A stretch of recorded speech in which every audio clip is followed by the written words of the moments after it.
Lots of people have said this, but it's true.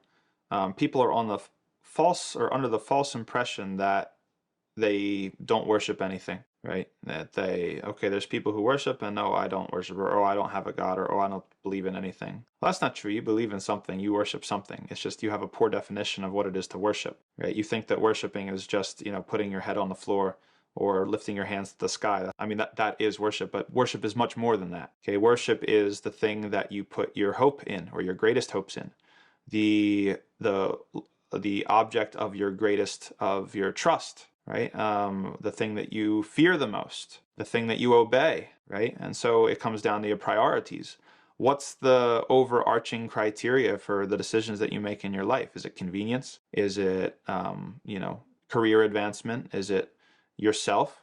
Your own, just, well, I go off of feels and vibes and whatever I'm, kind of liking, then I go with it. That means you worship yourself, right? Or that means you worship convenience, or you worship your career, or you worship something, right? The boss calls and says, oh, I need you to come in this weekend and it's going to be unpaid overtime. And you say yes. Why? Maybe you worship your career.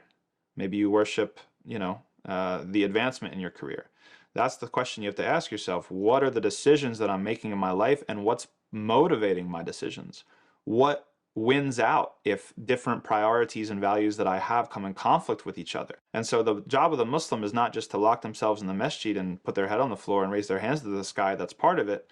But it's also to make sure that the motivation, the supreme motivation behind our decisions, and the priority that's going to win out time and time and time again, is going to be the Creator and obeying the Creator. Right? Where I decide to move, what I decide to study, who I decide to marry, how I decide to conduct myself at my job or at school or whatever. Right? The person who is worshiping the Creator is making all of those decisions with the Creator in mind. And the person who does not have the Creator in mind when they make those decisions, it's not that they're not worshiping, it's just that they're worshiping something else.